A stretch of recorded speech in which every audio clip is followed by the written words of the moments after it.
did a little bit about the schools. And let's go to the diocesan office, because diocesan offices and ministries also have developmental stages about them. And there is one here that you won't be able to see, but I'm going to tell you what it says. It is the last one. This is an example of a tool that was developed at the USCCB on best practices in diocesan ministry among Hispanic Latinos. And part of the best practices was identify how that diocesan ministry evolves.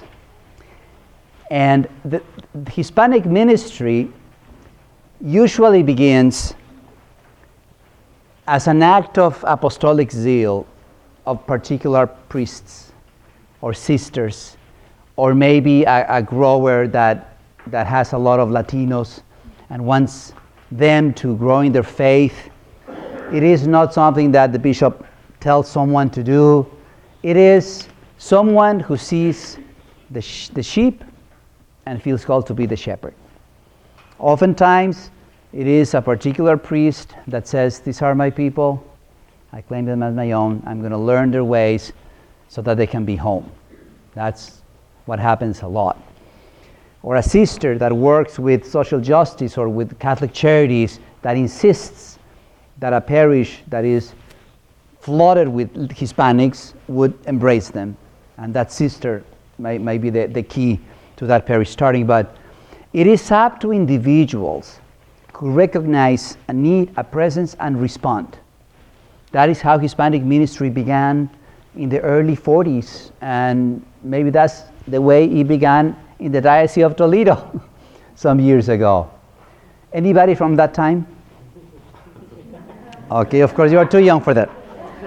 Then what happens is that if the Hispanic presence continues to grow, of course you need the numbers, right? If there are no Hispanics there is no reason why you need to do Hispanic ministry. But if the numbers are there, and the eyes of the disciple are there to recognize that presence and to respond, then might be another priest that begins to do Hispanic ministry. And then there is another priest that hears from the neighbor priest, you know, I have 300 of your families in my parish because, you know, they do not have Hispanic ministry at your parish and they have to drive an hour and 15 minutes. Really? Yeah. And he goes through the 6 stages and he goes, you know what, you're right. Why do you help me out? So the pockets where Hispanics are begin to generate the embrace of the church through these wonderful priests. And as these efforts multiply, then the bishop begins to notice that a number of his priests are doing this thing with Hispanics, and he gets curious and he begins to hear good news about it and some of the challenges. And then in this second stage, the bishop has the brilliant idea of asking the most committed of those priests to be the vicar for Hispanic ministry. So he begins to oversee a little bit that effort and to begin to be a resource and so forth and so on. As these communities continue to multiply through the efforts of the vicar who visits priests and so forth and so on, what happens is that if you are successful in convincing pastors to open Hispanic ministry, to welcome the community, then what you do is, don't worry, Father. We have Father Sean that is willing to come and celebrate the Mass in Spanish in your parish. And I can go and, you know, maybe one of those Sundays too as well. So the more successful this vicar is, with a small group of priests that are already committed to open the doors in more parishes, the more stretched they're going to be.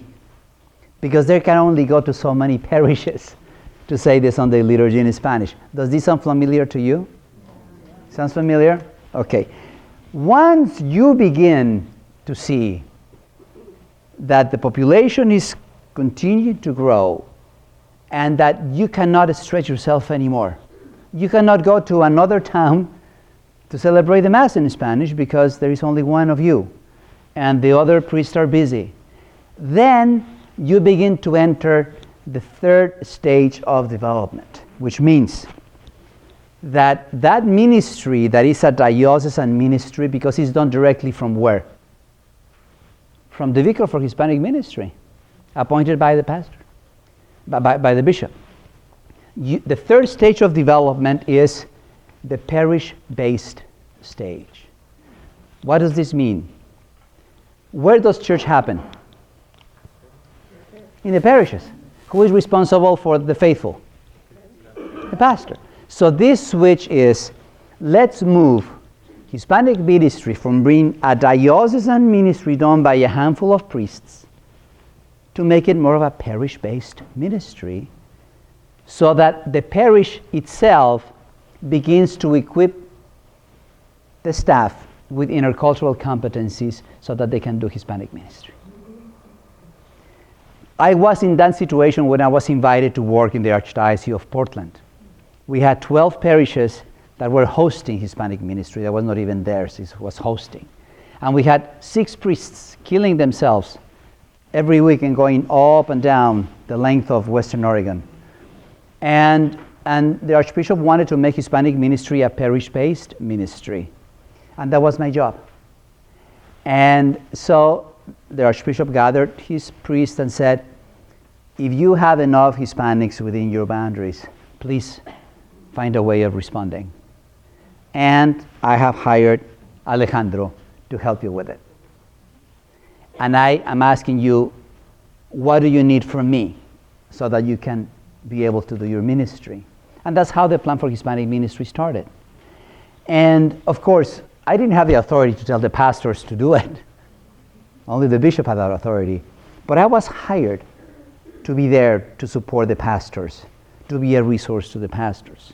To make the long story short, in 7 years, we went from 12 missions and 6 priests doing Hispanic ministry to 39 parishes and over 40 priests doing Hispanic ministry, because Hispanic ministry became what? Parish-based. If you go to Portland's website now, I think they are up to 58 parishes with Hispanic ministry. But this was a very significant shift, meaning that in the third stage, you do have an office for Hispanic ministry because the vicar can no longer do it. The needs are too great, so you hire staff, and it's usually a staff, a lay person or a deacon, but not necessarily a priest, because the priests are doing other things, sacramental ministry. And you begin to see that the pastors, in this case, were very, very willing and very open to get interculturally competent. I taught over 40 pastors how to say the Mass in Spanish through tapes and different workshops and different things, and they loved it. And we had a plan, we organized by deaneries. We call them local vicariates. So we don't want every parish to start Hispanic ministry all at once, but this vicariate, let's have a meeting. Where should we house Hispanic ministry? No, let's do it at St. Anne's. Well, St. Henry's, okay, we have a gym. The gym is available. Well, St. Joe's, well, we are the ones with the money. We will contribute to a pot to hire someone that can minister with Hispanic young people. So it became a deanery ministry. Does that make sense? It was housed in a particular parish, but it was not only of that particular parish, because there was an awareness that Hispanics were living within the boundaries of the various parishes. I remember this priest, Father Waddell. He was doing Hispanic ministry at a parish in Astoria, the coast. And he moved into a vicariate that was already set, the St. Anne's Vicariate. And there was a budget and all that for that. And he was told, well, you know, Father, we're housing Hispanic ministry at St. Anne's. From day one, he said, no way. I have 200 of my families going to another parish when I can help them in my own parish. So he started Hispanic ministry going out of the plan because he was ready. And it was a little create a little bit of kind of a concern, but I was delighted to see a pastor claim Hispanics as his own. So, but I guess what I'm trying to say is that this stage of development is very key, because it really brings a lot more people to participate in Hispanic ministry. But I'll give you an example of another diocese. And I was asked to do an evaluation, which I never do, but in this case I did, because it was a neighboring diocese. They were so successful in having parishes open to the world of Hispanic ministry that they had maximized the ability of 4 people on the staff. There were 3 priests and 1 sister, all Franciscans, and the sister was not a Franciscan sister, but there were four religious, people, covering 16 parishes that had agreed to do Hispanic ministry, but they were doing all the masses. So, and as I went around asking pastors and others about how Hispanic ministry was going, there were 2 things that were clear. That this team was so successful in opening up possibilities that they were victims of their own success because they couldn't do more. They were opening more opportunities that they could support and provide for. And a pastor said this to me, and I have never forgotten. This was maybe more than 10 years ago that this happened. He said, as long as Hispanic ministry is the responsibility of religious priests, it will never take hold in a diocese. Until Hispanic ministry becomes a responsibility of the diocesan priest, it would always be fragile. I never forgotten that. And it's true, because if this Franciscan priest go to another ministry, what happens to Hispanic ministry? So it's very possible that the United States has the most parish-based church in the world. That's where we go to be Catholic. I don't know any other church, and I've been in 36 countries, that has such a central life in the parish buildings as a center of activity as we do. That's the way we evolved, we developed. We are highly structured, highly organized, and we were allowed to be Catholic only within the parish buildings, weren't we? So, but anyway, that is why it's so important for Hispanic ministry or any other ministry to be a parish-based ministry. And that's so that Hispanic ministry doesn't come into a point in which it can no longer grow, because who is going to do it? That's why when we do ministry, we need to be profoundly ecclesial. This is the church. This is not so-and-so. This is not an individual choice. It's the church. So that's our strength, and sometimes that is our challenge. So that is why it's so important that to have a successful ministry, you need to make sure that it is an ecclesial decision discerned by the pastor and his team. Because then you can grow, you can do many things. Now, sometimes it takes a while for a pastor to be convinced of it, but you need to work with that. If the need is there, you need to work with that. Some pastors might never be open to do Hispanic ministry, but I have not encountered many of them at all. I have encountered hundreds that were not ready to do it at one point, and then they were very willing to do it. But we need to be very conscious that this is the church doing it. Does that make sense? Yeah. Now, what happens, and I'm going to go back to the parish dynamics. The same thing with a school. The same thing at the diocesan level. Who is in charge at the diocesan level? Well, the bishop is in charge everywhere, but within the diocese, that's his team, and he has a vicar general. He has other cabinet members that work with him, and he has department heads. And the change, the good change, the long-lasting change, is the one that impacts the structure. That's why when you establish an office for Hispanic ministry, you need to make sure that that decision is going to last. It's going to be there for a while. That because you need budget, You need a way of creating a space for them. I was the first director for Hispanic ministry in the Archdiocese of Portland. There wasn't an office before. There was a vicar. And, well, what do you need? You need a person. Alejandro, they thought I could do it. He needs an office. He needs a computer. There were computers. It was not that long ago, but anyway. He needs staff. He needs a budget. So it is it's a significant commitment, and one that should not be taken lightly. If you don't do this, if you don't move to this third stage of development, you get stuck.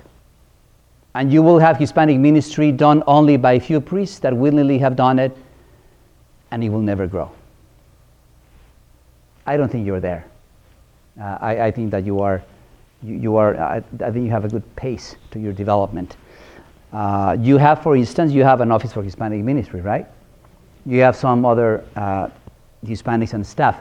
And at this level, what happens is that you begin to develop programming for Hispanic Catholics to grow, formation programs and so forth and so on. But you are a resource to who? To the pastor. Another diocesan example. The pastoral plan in Portland was, okay, Archbishop, we will respond. You're asking us what we need. We need well-trained lay people that we can depend on. We are in Western Oregon. We cannot draw from California or from New York or from Miami because we cannot afford them. So what was my next task besides mentoring the priests into Spanish language and culture? Develop a formation program for lay leaders. So I did. And within those 7 years, we trained 140 lay people with the idea that having some of them being hireable. At the end of the 7 years, we went from 0 lay people hired to 27 lay people hired by parishes.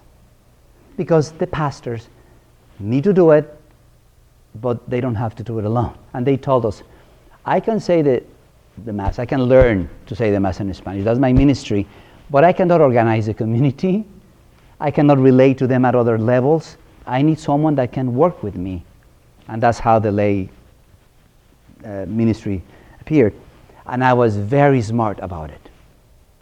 Because I researched different lay ministry formation programs around the country, some of them with great budgets, great speakers, really, really Cadillacs when it came to resources. Most of them failing. Most of them leading to frustration. And I began to really wonder, I was talking with these directors and most of them were just complaining. And then I realized what was going on. These formation programs were created and Hispanics were invited as individuals to join in. It was a diocesan program bypassing the pastor. My people, my Hispanic people that I'm training, I'm going to make sure that I invite them and I get to them. So people were coming as individuals. And then when they would be at the end of their program, meeting with the pastor to be invited to do a ministry, the pastor would say, and who are you? That was the disconnect. So we need to be profoundly ecclesial. That formation program was structured in such a way that the leadership of a parish was to discern the best candidates to come from the parish for formation. And they were presented to the pastor, and the pastor was the one ultimately making the decision to send them. So they came with the permission, they came with the resources that the parish dedicated and recognized by the parish. Does that make sense? You would be amazed at how many diocesan programs for Hispanic ministry overlook this small detail. Because they don't understand sometimes that they are being a resource to the pastor, to the parish. They are not doing direct Hispanic ministry. And if they do so, who is not going to be with them? The pastor. So in this case, That's another aspect. A third example. Once you have an office for Hispanic ministry, then you can begin collaborating with other offices.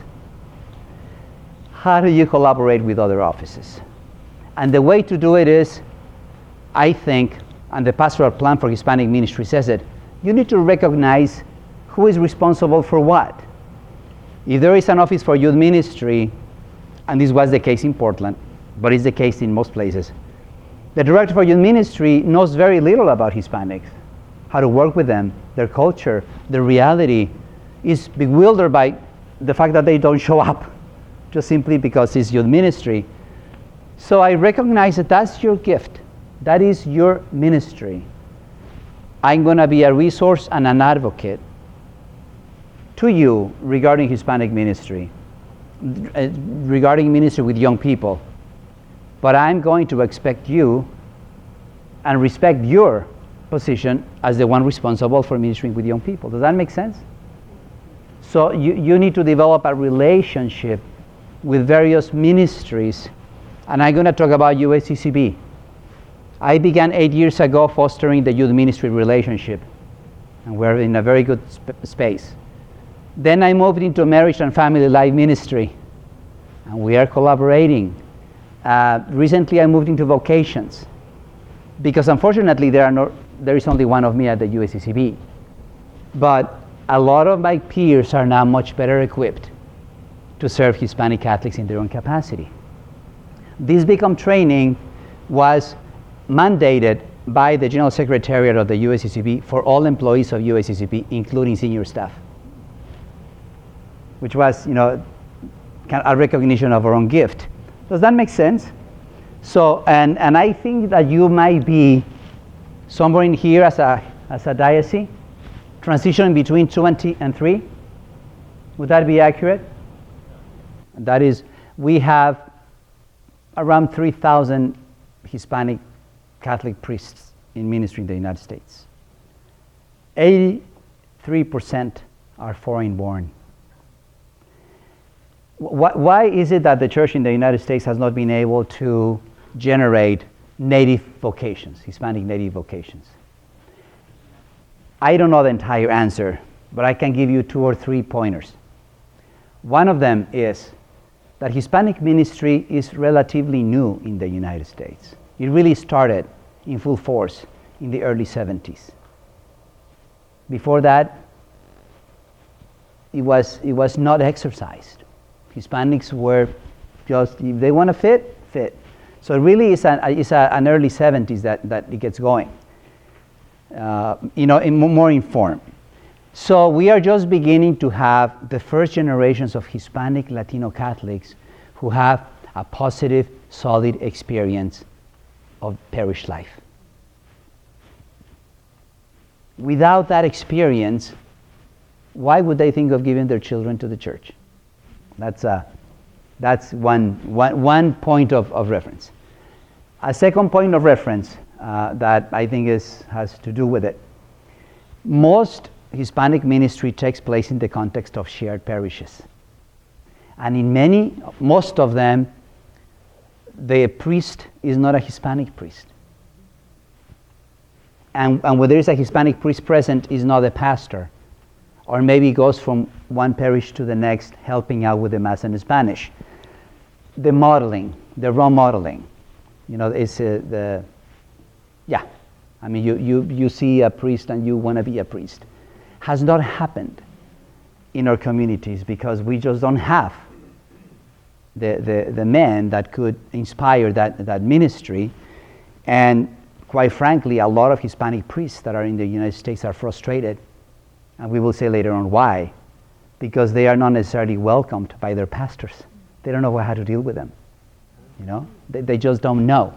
And makes it difficult. So I would say if you look at the Vietnamese community, the Vietnamese community is the only Catholic community in the United States that is overrepresented in their ability to generate men to the priesthood.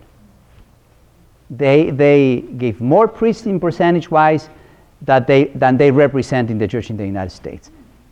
Let's ask ourselves, why do they do it? How do they do it? The Vietnamese have personal parishes with Vietnamese priests doing everything in Vietnamese, in mentoring Vietnamese kids, in that Vietnamese context. So that, I bet, has something to do with the fact that they are able to generate so many men to the priesthood. For Hispanic ministry, the challenge is this, I think. How can we welcome Hispanics in such a way that they feel as full stewards and the ownership of being a part of the community, so that they can be joyful with the idea of giving one of their kids to the church? And see the language that I'm using, because the family is the one that gives the child to the ministry, because Hispanics are very family oriented. And in the fact, Hispanics in the United States do not have a culture of vocations to the priesthood. It's not something that is present there. It's something that needs to be rekindled or needs to be developed. And that development comes from the parents feeling, geez, I can't do this for the church. Fourth, when we have sometimes Hispanics that want to be looking at the priesthood, oftentimes our seminaries are not ready to welcome them. They have not a great ability to retain them because they don't have sometimes intercultural competencies in the staff. That's a long answer, Father, but it kind of illustrates. I finish with one example, and this is a priest that my colleague at the USCCB. Here's this story. It's a diocese, and this young man comes with his parents to see the director for vocations in that diocese. And this is a huge, huge red flag for the director for vocations. Because this young man, I think he was like 19 or something, was coming with his parents to inquire about vocations. And I think it has to do with a low context, high context, because in Hispanic ministry, if you want vocations, look at the family. Don't look at the individual alone. Not only in terms of vocation. So I think that we're going to have to be creative about that, in terms of generating that. Let me finish this this example. I think we spent a lot of time on the diocesan. Just only one more example, because this is beginning to happen a lot. The question is, okay, we heard enough. The millennials, 54% of Catholics are Hispanic. We need to serve young people, the young Hispanic churches, our colleagues call it in youth ministry. And so let's hire someone in the diocese, for the diocese. Where should this person that is going to be the coordinator for Hispanic youth and young adult ministry be placed, housed under? Under the office for youth ministry or under the office for Hispanic ministry? That's a question for you. But it's developmental. Is the office for youth ministry at a point that can successfully take someone to coordinate Hispanic youth and young adult ministry and be faithful to that mandate? Or is that office so removed at this point from the reality of Hispanic Latinos that it's going to be much better served to have that person being under the office for Hispanic ministry, where the ministry is being done? So where you place staff is, where is that person going to be the most effective at this point, given the staff we have?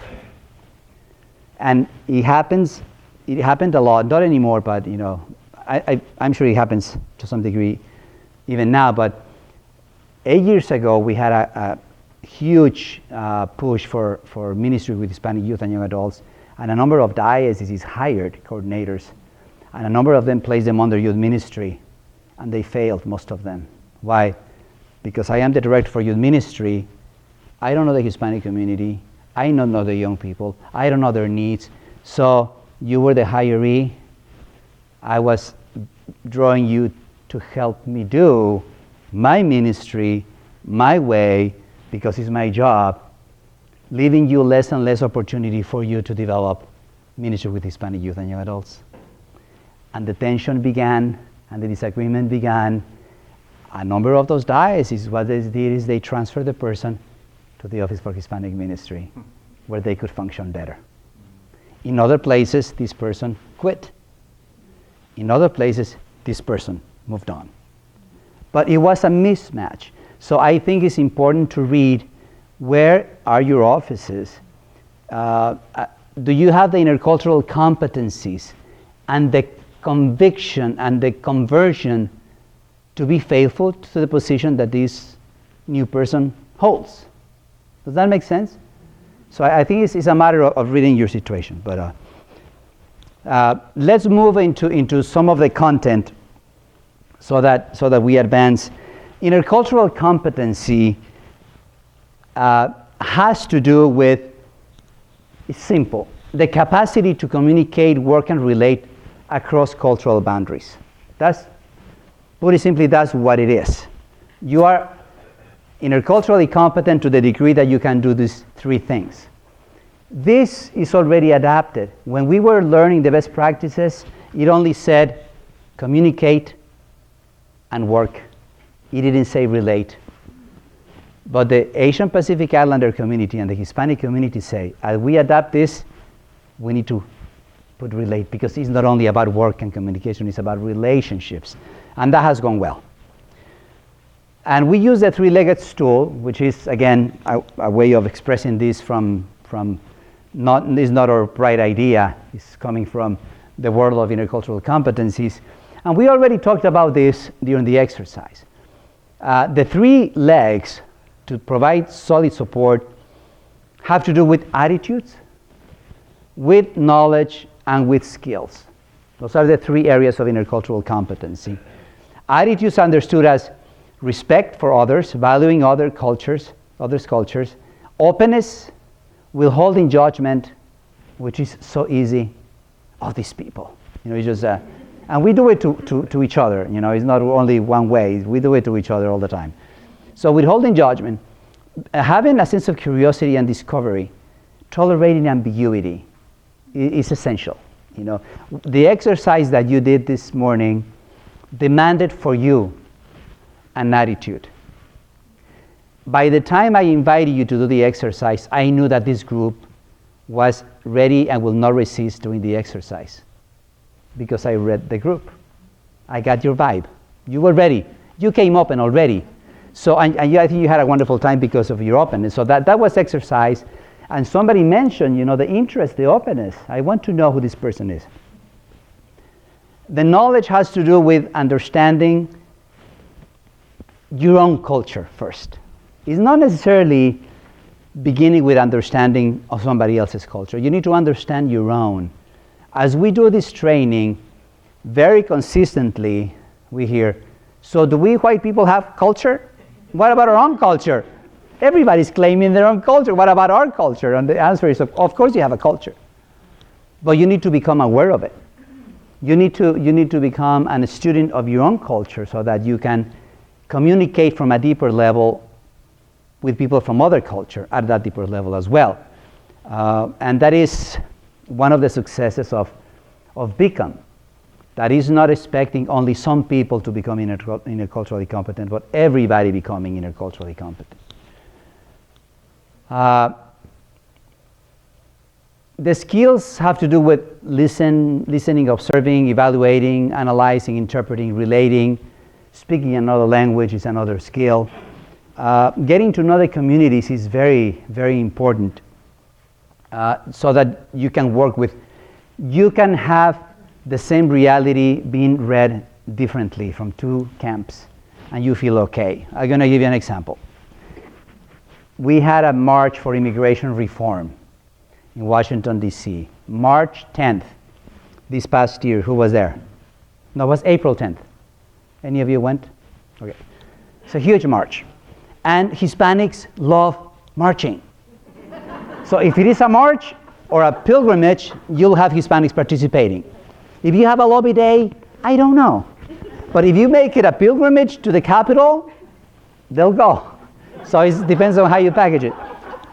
But anyway, so I get a call from the director for Hispanic Ministry in Minneapolis, St. Paul, saying, Alejandro, I am sending 16 people from my archdiocese to the march, and they actually have meetings with their, state reps and all that. Would you help me hosting them? Because, there were 3 European Americans or Anglos, and the rest were Hispanic with very little resources. So they were driving from Minneapolis, St. Paul to DC, and they needed a place to stay. They didn't have room for a hotel or anything like that. So I said, sure, I'll help.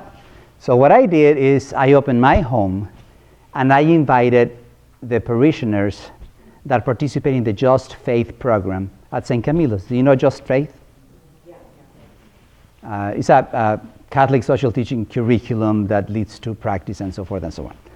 So anyway, I invited 4 families to be hosts to these 16 pilgrims, as I call them. And these families from this ministry were selected because of their ministry, because it's social justice, and this was a social justice cause. Well, the thing is that these 4 families were European American white, but they were very open to do it. But I knew that if I was going to be successful, I needed to give them detailed information. When are these people arriving? Where should we pick them up? Are they staying for dinner? Where do they need to be on this day, on this day, on this day? Do they need their own bed? So all this detailed information that they were asking so that they could do their job well. Fair enough? I knew that. And I knew that I needed to be interculturally competent to deliver that for them. And of course, the Hispanics were coming in, and it was a wonderful experience, and everything went very well. But if these 4 families would have been Hispanic families hosting them, would they have asked those questions? Would they have asked me, do we need to feed them dinner? That would be offensive. Of course they're going to eat in my house, even if they ate before. So I was bringing 2 different groups together, and I needed to be interculturally competent to have them come together, across the intercultural divide.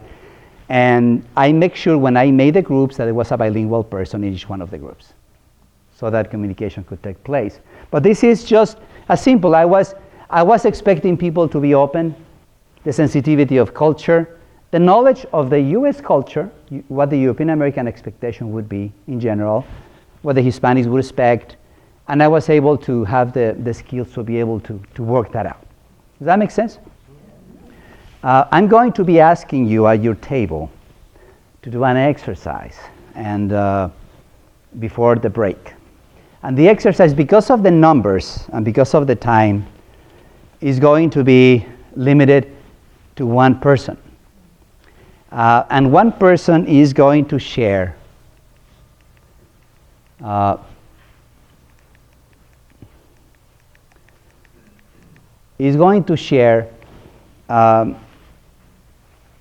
based on an experience where you were very good interculturally competent minister. Share an experience where you really felt, I shared mine. I really did a good job. I felt very good about myself because I was able to do that and do it well, and everyone was happy and all that. I did send a thank you letter to the 4 families because that is also culturally relevant. Hispanics would not expect the letter of thank you, but the European American families, they appreciate the note, don't you think? Hispanics, they rather tell them gracias. But anyway, so 1 person in the group is going to be sharing experience when they felt that they were good interculturally competent ministers. Is the question understood clearly? Now, everybody else in the group is going to be listening with all your mind and your spirit and your body. So everything in you is going to tell to that person, I am only and exclusively listening to you right now. I'm not doing anything else. I'm just listening to you. Does that make sense? You cannot ask questions. You're not encouraged to think about your own experience, but just try to listen to that person very, very well. And your body needs to say that, and your whole attitude. This is usually done in the 2.5 day. Each one of you will share.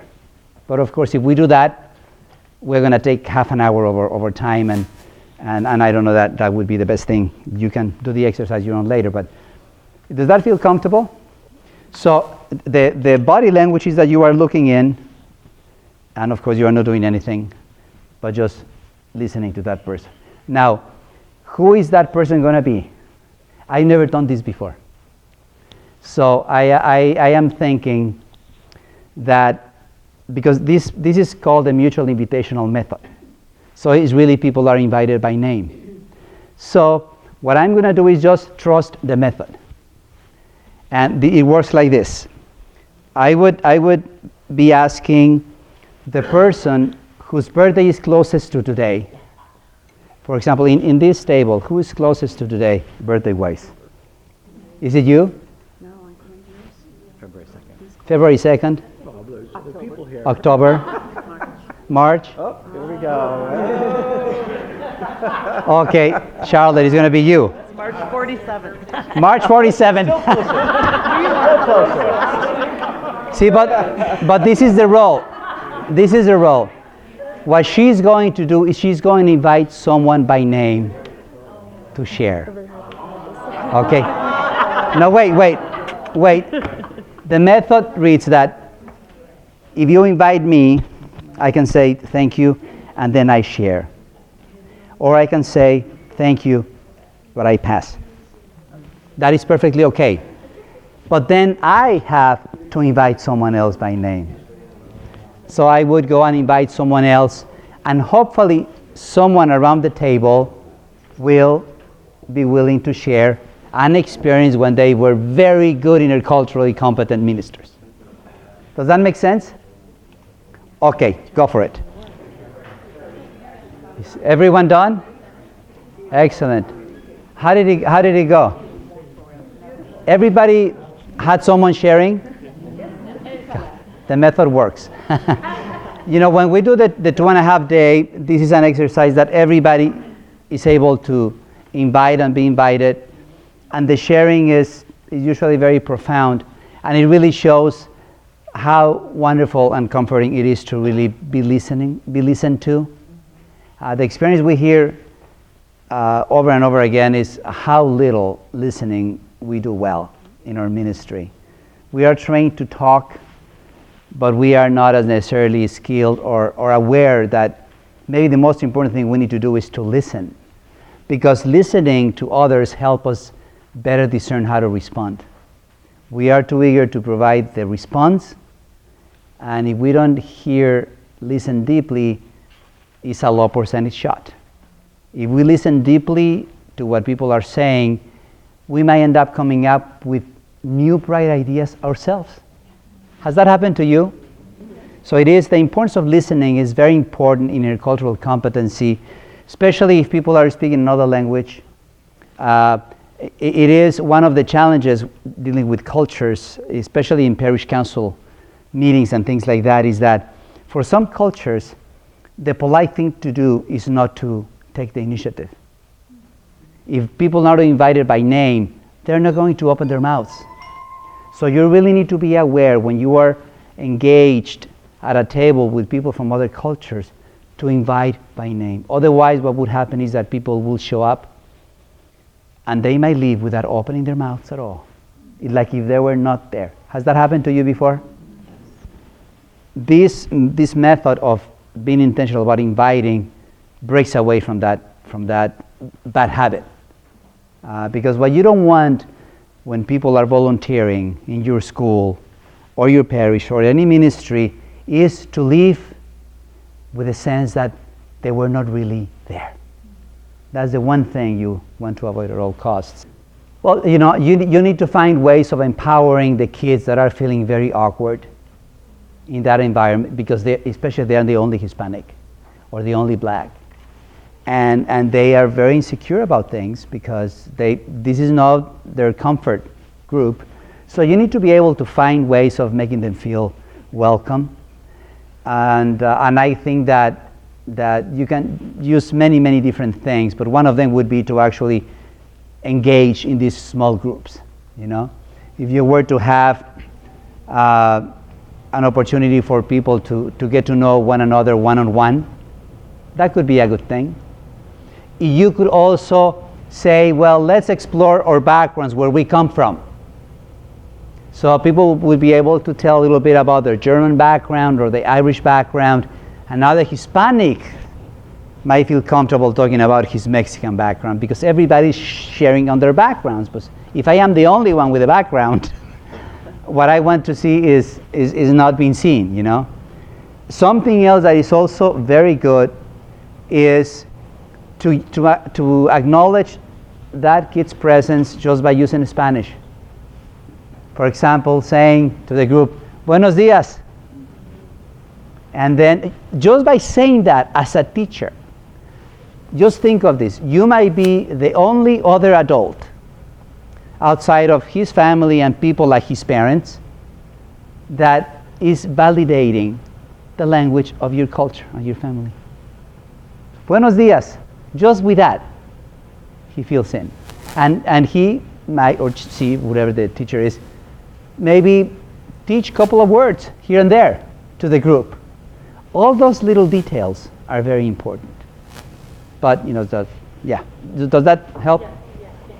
You can have a picture of our, you know, I did this training in the Northwest. You need to do this. Get into the Seattle website, the Archdiocese of Seattle, the cemeteries for the Archdiocese.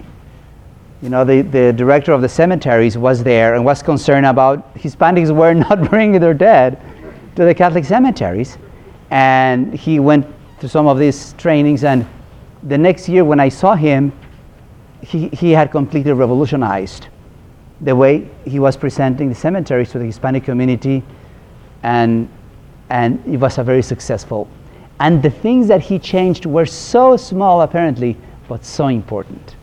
What was that again? The what? Is the Catholic cemeteries in the Archdiocese of Seattle. But I'm just you know, Yeah. it could be hanging a wall in the classroom, doing things about different cultures. You as a teacher becoming more interculturally aware. You know, I just have to tell you, when I first came, that 30 years ago, part of my ministries was to be the social justice teacher at the school. The parish had a school. And my English was even more limited than it is now. And I remember I was teaching the fourth graders one day, and I was talking about something, and they were just giggling and laughing. And so what, I was doing something funny or wrong, so I finally asked them, "So what are you laughing about?" I said, "Well, teacher, it is not New Jerk, it's New York." Okay. The BICM experience has a spirituality. There is such a thing as the spirituality of the interculturally competent minister. You need to look at yourself differently at the spiritual level. And the BICM adopts the methodology of the apostolic exhortation, Ecclesia in America. Are you familiar with that? Ecclesia in America? Okay. Pretty much what it says is that we are all called to an encounter with the living Jesus Christ. You know, when Pope Francis is talking about a culture of encounter, this is what he's referring to. Encounter with the living Jesus Christ as the way to conversion, meaning without encounter with Christ personal, there is no conversion in Christ. You can be converting to something else, but not in Christ. If you don't encounter Christ, you cannot be having that conversion. Conversion, which is turns one mind and heart around, leads to communion. Without conversion, you are not equipped or in a position to build the community of disciples in any capacity. In terms of the communion of disciples. So, communion is the fruit of conversion, which is the fruit of encounter. Now, communion, understood as the church rooted in God's love, is a call to offer all people a sense of identity, purpose, and community they seek, a place of belonging. And the exhortation is very emphatic about there is no solidarity without communion. Just think of immigration reform 5 years ago. even today, it didn't matter what the position of the bishops was, what Catholic social teaching said. What it mattered was your social location. Parishes were divided across immigration lines in terms of new immigrants and post-immigrants. The more established Catholics voted against immigration reform. That was comprehensive. The new immigrant Catholics from many ethnicities and races wanted immigration reform. It was not a Catholic issue. It was not decided on Catholic teaching or Catholic identity. It was decided on social location. And the bishops were asking, why did people ignore the fact that their fellow Catholics are the ones that are in need of this reform, that it benefits everyone, really, given all the studies? And the answer was hard to take, but it was quite real. Even though we have thousands of parishes with Hispanic ministry or with other ethnic ministries, with immigrant communities, people don't know one another. They don't know each other. They haven't put a face to the race. They just see each other going in and out of the parking lot. So they are not in solidarity with each other's plights and challenges because they see the other one as them. Does that make sense? So what the exhortation is saying is, in order to have that firm and persevering determination to commit oneself to the common good, in order to have solidarity, we need to be in communion. And so forth and so on.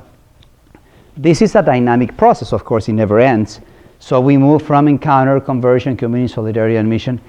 And there are two motors that really energize this dynamic, according to the reflection that we did. This is more of the theological, ecclesial reflection. This was in no best practice anywhere out there in the world. The sense of hospitality and reconciliation. That we are called to be welcoming of one another. That is all over Scriptures, is us. We are here to welcome one another in God's love. That's our role, because He's the only host. And reconciliation, to me, was a revelation. And this came from the priest. You know, Alejandro, remember this morning that I told you about the defensive? They're going to take cover. My parents built this place. All that anger, fear, the pastor needs to listen to it so that he will be in a position to have that person reconcile that fact with the understanding that the church is the church of Christ and needs to embrace all.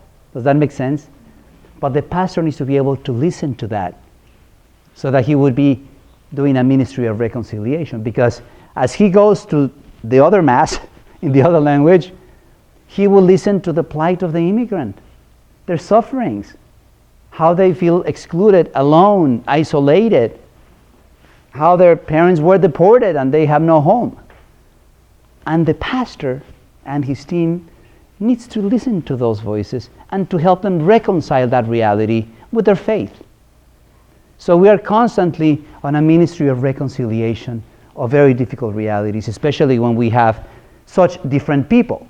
Not only they are white and brown, they are also post-immigrant and new immigrant. They are well-off and poor. Does that make sense?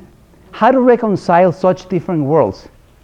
Only a person that is able to embrace and bridge that with a spirituality that can go beyond those boundaries. So this is an important point. And also to know that what the church seeks is integration, is not assimilation. I know at different times in our history, different peoples have been forced to assimilate. Assimilation has always led to the alienation of the new immigrant. It happened with the European, it's happening with the Hispanics, it's happening with any group that was expected to leave tradition, language, culture at the door, did not end up being a flourishing presence in the church. Most of them lost their faith. Most of them never showed up. They just became something else. So the policy of assimilation, they have to learn English because they're in America.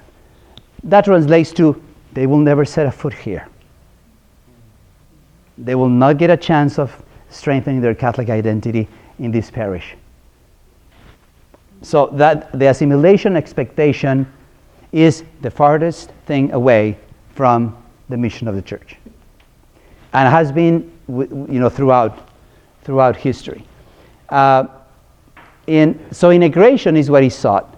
Through a policy of assimilation, new immigrants are forced to give up their language, culture, blah, blah. I already said that. By ecclesial integration, we mean that all cultural ethnic communities are to be welcomed to our church institutions at all levels. They are to be served in their language when possible, and their cultural values and religious traditions are to be respected. Beyond that, we must work toward mutual enrichment through interactions among all cultures. So that is pretty much what the church is lifting up and has for 2,000 years in terms of building up the church with the gospel being enculturated in the various cultures. Does this make sense to you? Because it's one of the most confusing things. They live in America, they need to learn English. Okay, that is what the world says. What does Christ say? What does the church say? Let's think ecclesially. Let's think Catholic, so that we can have a Catholic judgment on it. And this is the developmental process that I was describing to you. You open the Mass in Spanish, and 6 months later, you expect these folks to be full stewards of the community, giving all their resources because they have been welcomed. Sometimes it took 1 or 2 generations for immigrants in the past to really feel comfortable and successful. So what we have discovered is that there is a process of ecclesial integration, inclusion, that follows these developmental stages. First is the welcoming. Let's see if you remember. Milton Bennett, what is the first stage? Second, denial. Second? Third? Minimizing. Fourth? Acceptance. 5? Adapt. And 6? Integration. Well, this has to do with the adapting and with the integrating, with the last 2. Once you decide to welcome, that makes it possible for people over time to develop a sense of belonging. If you don't welcome, are they going to belong to the church? No. Now, if you welcome, if it's a homecoming for them, they're coming home, they can develop over time a sense of belonging, and that can lead to a sense of ownership and stewardship. So, and this is what we have heard for decades. The higher level of ecclesial integration, the higher level of stewardship. If you want Hispanics and other immigrant communities to be good stewards of the community, know how to help them move through the process of welcoming, belonging, and ownership, which moves them through, actually in this book, there are 9 different movements for ecclesial integration. And I encourage you to look at them, because this process is a human process. And this works not only for the welcoming community, but for the community that is being welcomed, because they are both changing. And ultimately, for St. Camilla's, 22 years ago was only the English speaking. Now we are over 5,000 families, and we are so diverse. What is St. Camilla's going to look like in 25 years? Wow. I can tell you something, that church is being able to recreate itself in such a way that it has so much life ahead of itself, because it's like the mustard seed. Many communities can put their nests there because it's life-giving. So that's the goal of Hispanic ministry is not to keep Hispanics. That's the Hispanic Cultural Center, and maybe not even that. The goal of Hispanic ministry is to bring Hispanic Catholics to a closer relationship with Christ, so that they could be committed disciples to build the building of the kingdom. And the same thing goes for every single group. Hispanic ministry is not there to replace the community that was there before them. That is not the goal of Hispanic ministry. Nor it is to get absorbed into the community that welcomed them, because that is impossible.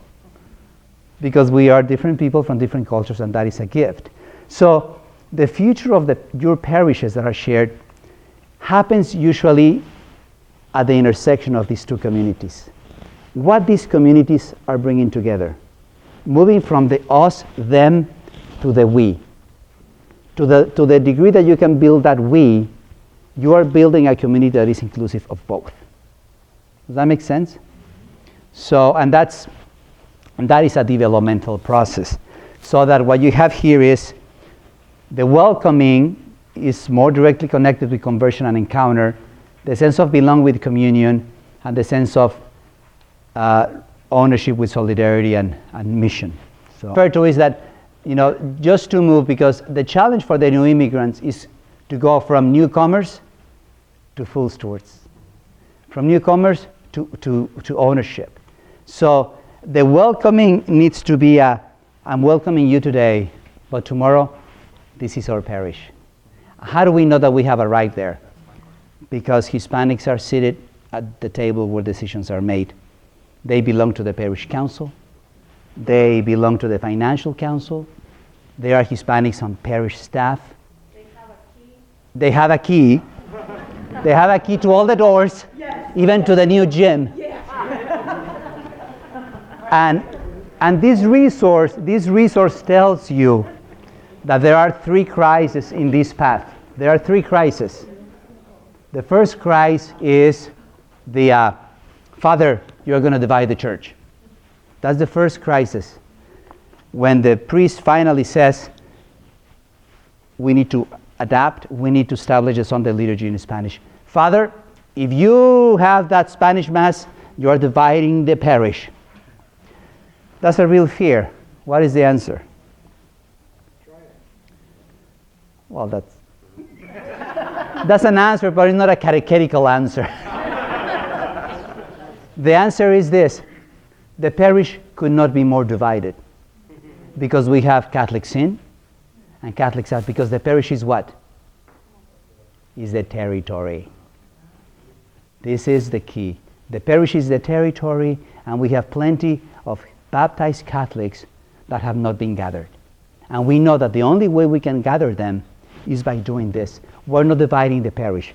We are taking the first step towards unity. People get it. People get it. And you are catechizing. It's ecclesial catechesis. You are understanding your leaders to understand and think as the church. The second crisis, that's wonderful. The second fear is they're going to take over. We welcome them, Father, and they want a better schedule of the Mass, and they want a bigger room, they want another program, the key to open another door. They never have enough, and they're always here. Don't they have anywhere else to go? So, and that second fear, tells you that you are ready to make the biggest jump in this process. You need to move the parish from the us, them, to the we language. And that crisis is resolved usually by the pastor modeling through his pastoral love, a love that includes everyone. I am responsible for all of you. Well, no longer you should see me as the one that is here for you, but you should see me as the one that is here for everyone, and I invite you to do the same. Let's get to know one another. And the third conflict is not even a conflict, really. The third crisis is when you go from the guest-host mentality to the co-ownership. And that has to do with the decision-making process. But that is a lesser crisis. It's when you begin including Hispanics in the parish council. When you hire staff that is able to do Hispanic ministry. When you begin to get to the sharing of the resources, because there is no true sharing of the resources when there is no access to the decision-making table. Does that make sense? But that third crisis is much less, because people are at that time much more aware that the church belongs to who? To all, because it is Christ's church. And they are much more willing to be inclusive of one another. It is a crisis because it's a significant shift, but it is a much easier crisis to overcome. The best practice, and goes pretty much all over the country and certainly here. Once you get to that point of the crisis of their taking over, or you need to really begin to get to know one another more, that is a very good time to start to establish some bilingual, bicultural masses throughout the liturgical year. Ash Wednesday is a big one. Pentecost, the Triduum, because of liturgical reasons.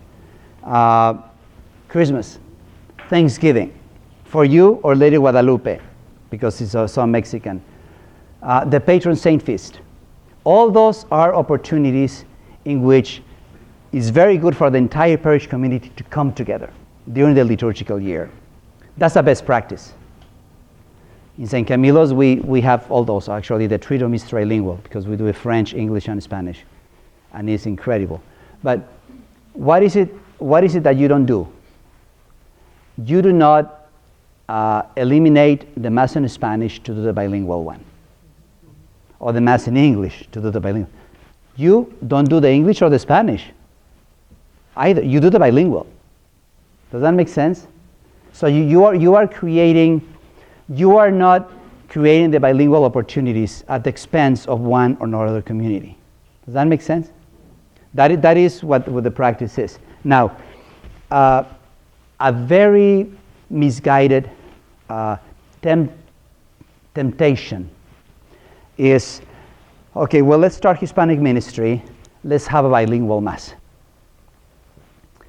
That temptation is, I have never seen it succeed. It always fails, in my experience. Why? Because to establish a bilingual Mass, usually what the pastor does is takes one of the Masses in English and turns it into a bilingual Mass. So the first casualty, who is? The English speaker is going to that English Mass. Why us, Father? Why don't you pick someone else? Because they have been asked to give up their space to accommodate for others. Second, Hispanics are going to come in never in significant numbers. You will see that the numbers will remain pretty consistent and will diminish over time, most likely, because that's somebody else's Mass. They are there as guests. It's going to be very difficult for them to engage in liturgical ministers because he feels that there is not their space. It's going to be no more than 5 or 6 Sundays when the music for liturgy, for the English-speaking Mass, is going to be screaming at you, because it's very difficult to plan a bilingual Mass with 2 communities that are strangers to one another. Does that make sense? So bilingual Masses, as a starting point for Hispanic ministry, have proven not to be a best practice. Another practice that is very good at the beginning, but it shows assimilationist tendencies. I just learned about a parish like this in the Diocese of Idaho. They have Mass in Spanish once a month. That's it. Once a month. It has been like that for 5 years. Once a month. Just to keep them there. Just to keep them there. How come it's not every Sunday? Aren't we a Eucharistic community? Isn't the Sunday liturgy called the Sunday liturgy? Why only once a month? Let's analyze why. What is behind that? Well, when this priest was asked why, because he was expecting that if it was once a month, Hispanics will go to the English Mass, to the Mass in English. The other 3 Sundays, they were going to other churches where they were welcomed. So they were forced to be ecumenical because they didn't feel welcomed. The once a month model is a good starting point, is not a permanent move. And it denotes, if you don't have the capacity, then you need to draw another plan. But when it becomes the norm, it is telling a community, we want you here, but we don't want you here. And more often, we don't want you here. Only once a month. You can never expect that community to go from the welcoming, which is half welcoming, to develop a sense of belonging, because it's not there. These folks will never have access to the key. They will be forever guests. Does that make sense? I know it sounds dramatic, but I'm being direct with you because I've been in 48 states, and I know what the temptation sometimes is. You know, you can try things, but you need to then stop, analyze, and ask yourself, is this working? And then maybe we should do something else. Well, that is, when you look at this book and the 9 movements, the pastors say, it comes to a point when the pastor can no longer depend on a sacramental minister to come and do the Mass in Spanish or in other language, whatever that might be. The pastor needs to be present to his own community. You might hire a parochial vicar, but you cannot be borrowing from outside of the parish an essential ministry to your parish. Does that make sense? Because the temptation is this. As a pastor, I will never have to engage directly with that community because that's Father so-and-so responsibility. Who is the pastor? I am the pastor. But my practice is telling that community, I am not your pastor. Whoever the priest that is coming to work with you is de facto your pastor. But then what happens? I call this lack of ecclesial clarity. Because if that priest is successful building up the Hispanic community, and that community grows, and the demands for ministry grow, and they want a Mass in prime time because it's been 5 years at 2:30 o'clock in the afternoon, Father, and we don't fit. And that community will work that sacramental minister to advocate for them. And it might get tricky, and the pastor might feel uncomfortable because his parishioners are feeling that these people are just inching in to the territory. And it can be that people didn't leave on time from a particular Mass, or that the kitchen was not clean, or that something was lost in the classroom during catechesis. When the crisis will appear, and the pastor will have to confront the priest, especially if he's a Hispanic priest. And the Hispanic priest might be blamed for dividing the parish because he's advocating for better service for the Hispanic community. Who is dividing the parish? The attitude of the pastor oftentimes sets it up. Father, okay, the Mass is at 1:30. You might talk to Mr. Gonzalez and do what you can for your people. That is a mandate coming from the pastor to the sacramental minister. That is a setup for failure. Do what you can for your people is a setup for crisis. The ecclesial action is, Father, thank you very much for coming and helping me with my Hispanic, Spanish-speaking parishioners while I develop the skills to do so myself. Would you teach me? Would you have dinner with me once a week? You see? But the attitude begins with the very way that I perceive these people here and the person that I invite to come and help me. That's, you know, not everything is on this book, but a lot of these dynamics are very important to keep in mind, because that's what tells you if you're going in the right direction or you're going in the wrong direction. The pastor said that you cannot move from the us, them to the we language until the pastor, in his own person, makes the decision that all his team should be ready to serve everyone in the parish. And that the conversation, you know what, just got bigger. And we better get to know one another. Because otherwise, what is a very good beginning can end up being a parallel path. And this thing is supposed to grow developmentally to be more 1-1-1. Does that make sense? I think at the beginning, if you don't have the skills, what I recommend is this, that the pastor introduces the sacramental minister to the Spanish speaking community at the beginning of Mass. So he makes an act of presence. And he shares his commitment to walk with the Spanish-speaking community of his parish, whatever that might mean. Maybe once a month I will come and celebrate with you as I learn how to say the Mass in Spanish. or maybe I'll just once a month we'll have a gathering with you after Mass. Whatever you are able to do at the time, and then be the starting point, so that you are working yourself up to be more closer, more interculturally competent. I can tell you something, and this might be a good final comment.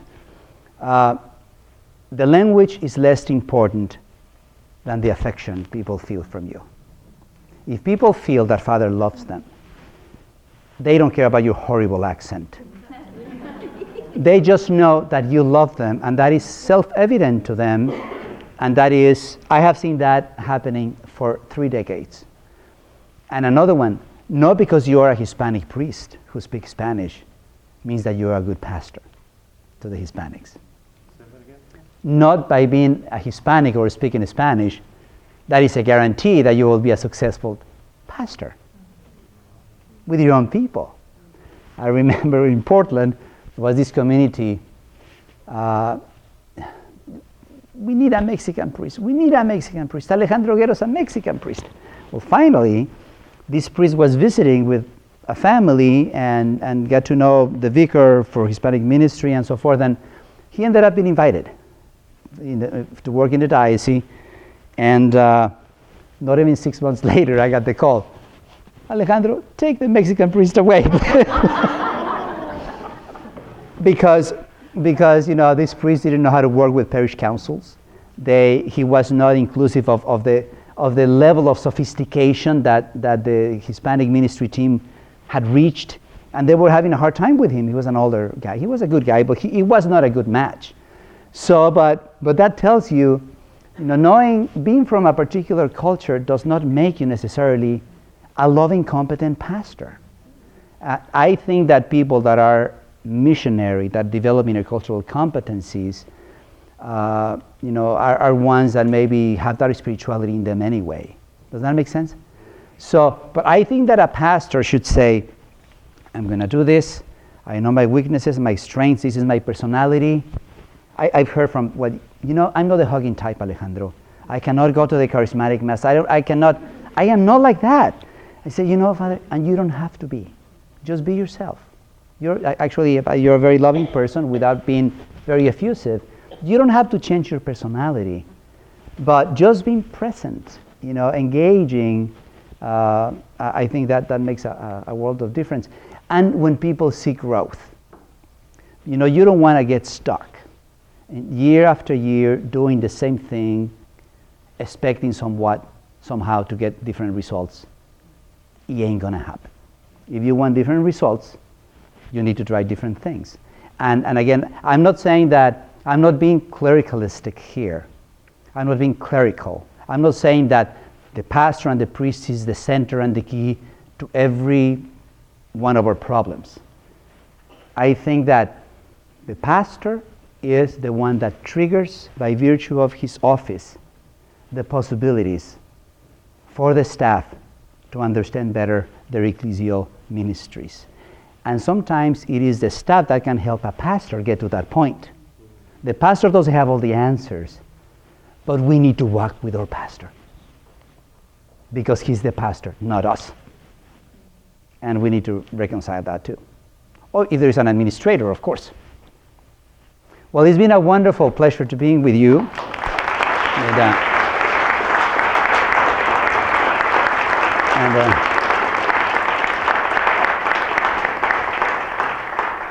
And hopefully it's not the last time.